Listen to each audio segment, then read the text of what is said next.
She pointed a gun at me like she was in some action movie, her fake badge flashing in the sun as she shouted, "Get on the ground! This land is under HOA authority!" I froze, not because I was scared, but because I had never seen someone this stupid try to act this brave.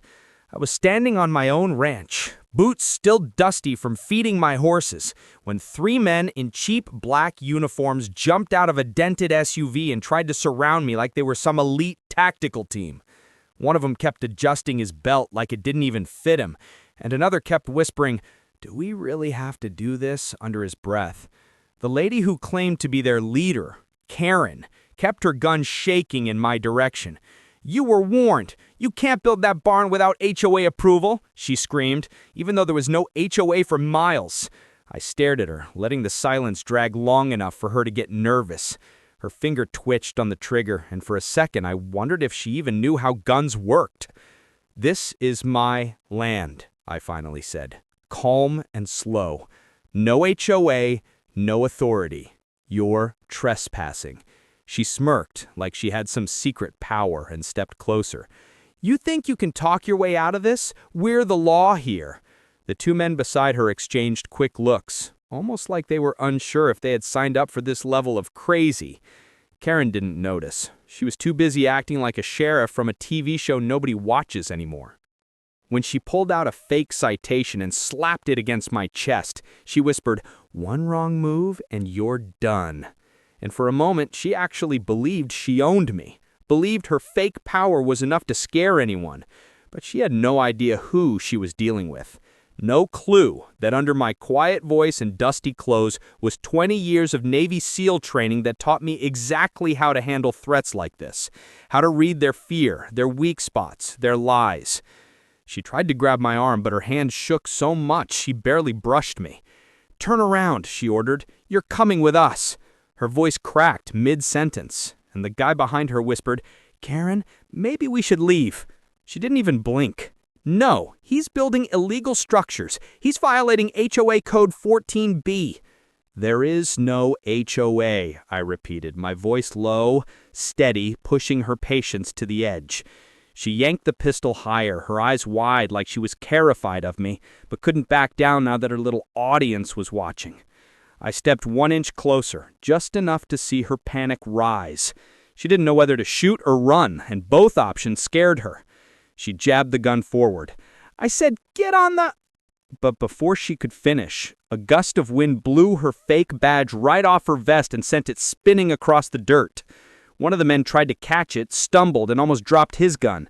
The scene looked less like an arrest and more like a messy school play.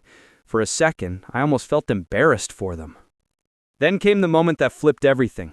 Karen barked into her cheap walkie-talkie, "Unit 4, we have a hostile subject. Request backup." There was nothing on the other end. Dead silence. Not even static. Her thumb hovered over the button like she didn't understand why no one responded. That's when I knew something was deeply wrong here. Something beyond fake authority or stupid courage. They weren't just trespassing. They weren't just pretending. They were desperate, acting under someone else's orders, and they had no idea I could see right through them. I reached for my phone slowly, and the second Karen saw it, she panicked and shouted, "Don't move!" The men flinched. A horse in the field lifted its head. Even the wind seemed to pause. She thought I was calling real cops.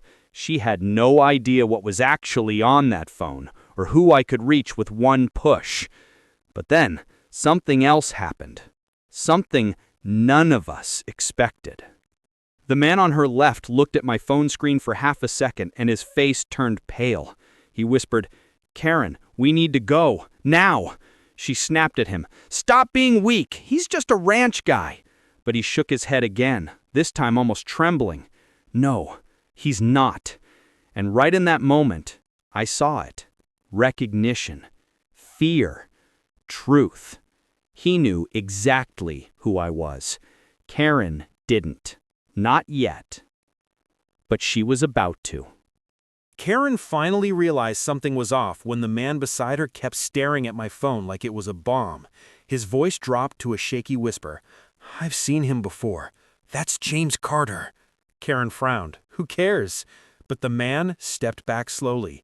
He's Navy SEAL, Tier 1. Karen's face froze for the first time. Her grip on the gun loosened.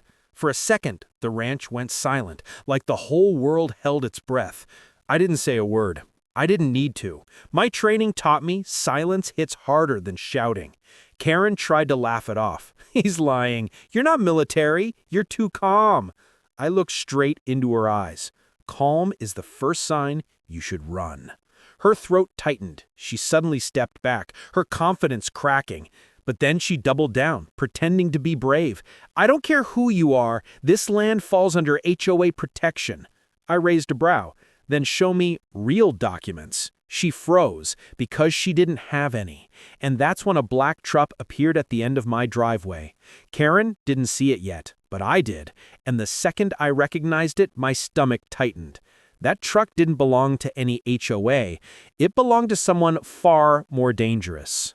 The black truck rolled closer, slow and heavy, like something dark was being carried inside it.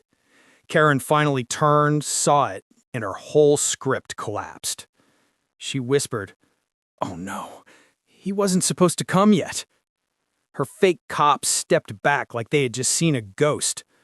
The man driving parked without saying a word, stepped out, and slammed the door. Big guy, shaved head, cold stare. He walked toward us with a confidence that didn't match Karen's cheap uniforms. "You idiots," he growled at her men. "I told you to keep him still, not provoke him." Karen pointed at me with shaky hands. "He wasn't cooperating!" The man ignored her and looked at me. Too long, too deep. A look trained people recognize instantly. "I know you," he said quietly. "Fallujah, 2010. You were on the extraction team." My jaw locked, because I remembered him too, but not as an ally. The tension thickened until even the air felt tight. Karen looked between us like she had triggered something she couldn't understand. "Wait, you two know each other?" I didn't answer, but the man smiled coldly. "He saved my life once, and now your bad luck brought me back to take his."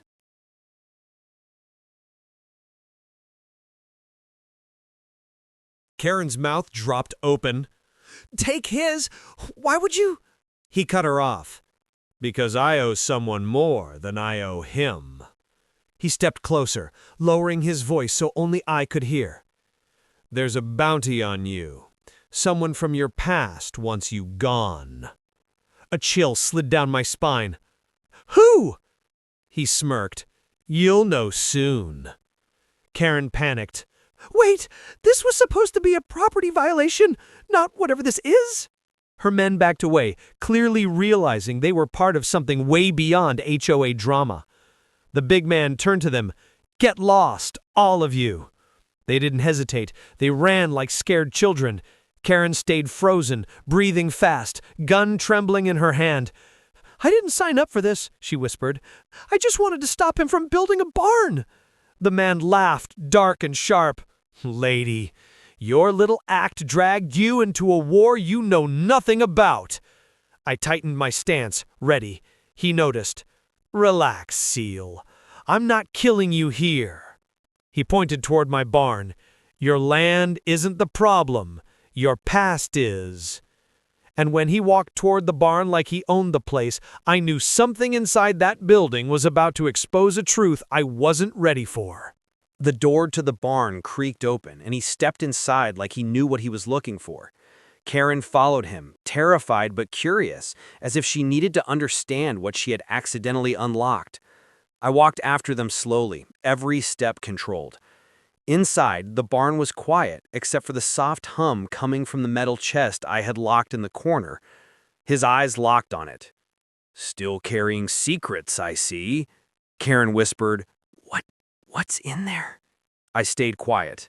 He didn't.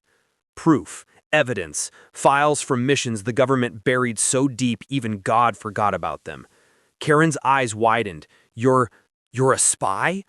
I almost laughed. "No, I'm someone who survived things I shouldn't have." The man placed his hand on the chest, and someone paid me a lot to bring this back. I stepped forward.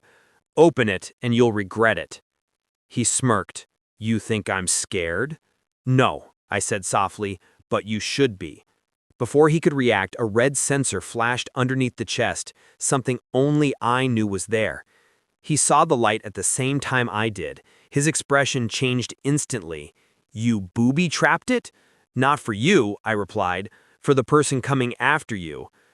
And right then, footsteps sounded outside the barn. The footsteps were slow, heavy. The kind that belonged to someone who wasn't hiding anymore. Karen screamed and hid behind a stack of hay. The man who knew my past reached for his gun. I didn't move, because I recognized those steps before the face even appeared. A woman stepped through the doorway, gray tactical jacket, hair tied back, steel-cold eyes that once commanded entire extraction units. "Hello, James," she said, like she had been waiting years for this moment. My chest tightened. "Captain Reyes!" The man beside the chest swallowed hard. "You didn't tell me she was involved!" She smirked. "That's because you were hired by someone who didn't trust you enough to know the truth." Karen whispered, "Who is she?" Reyes didn't even look at her. "I'm here for the files, and the man who abandoned his unit." My fist clenched. "I didn't abandon anyone. You disappeared," she snapped, "after the last mission, after we lost 4 men.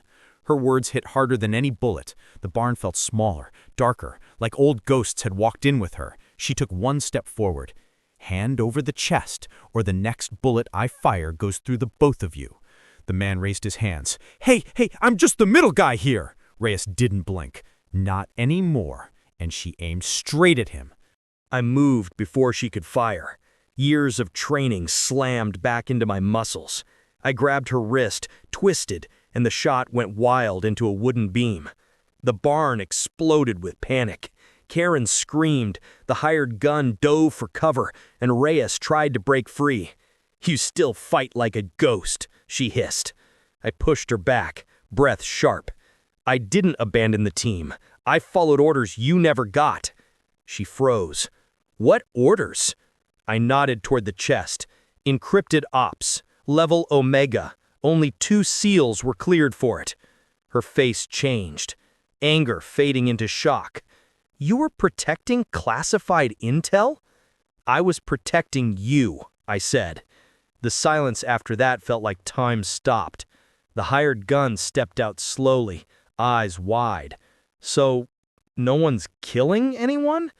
Karen peeked from behind a hay bale. "Can I go home now?" Reyes looked at her like she was a new species. "Who is she?" I sighed. "A woman who thinks she owns my ranch." Reyes rubbed her forehead. "I hate civilians." But then her eyes went to the chest again. "We still need to open it." I shook my head.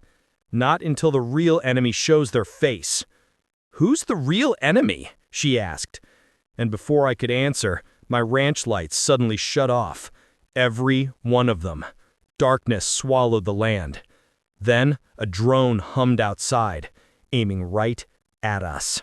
The drone hovered outside the barn window, its red targeting laser slicing through the dust. Karen fell to the floor crying. The hired gun raised his hands like surrendering mattered to a machine. Reyes drew her weapon, scanning the dark. I stepped forward, watching the drone tilt slightly, like it was studying me. "It found us," I whispered. Reyes' eyes narrowed. "Who?" I exhaled slowly. "The one who ordered the hit. The one who wants the files. The one who started all this." The drone's speaker crackled, and a distorted voice echoed through the barn. "James Carter, you should have stayed dead." Reyes stiffened. That voice. "No, he's gone." I shook my head. He never died. The drone's laser moved from the hired gun to Reyes, then slowly to Karen. She gasped. "Please, I don't even know you people." The voice laughed. "Collateral is acceptable." I stepped in front of her. "You want me? End this with me." The drone paused. "Step outside." Reyes stared at me. "If you go out there, you won't come back." I met her eyes. This is my ranch, my fight, my past. Then I walked toward the door, each step slower than the last, because I knew exactly what waited for me outside. And when I stepped into the cold, dark field, someone was already standing there. Someone I once trusted with my life. Someone I believed was dead. And he whispered, "Miss me, brother?"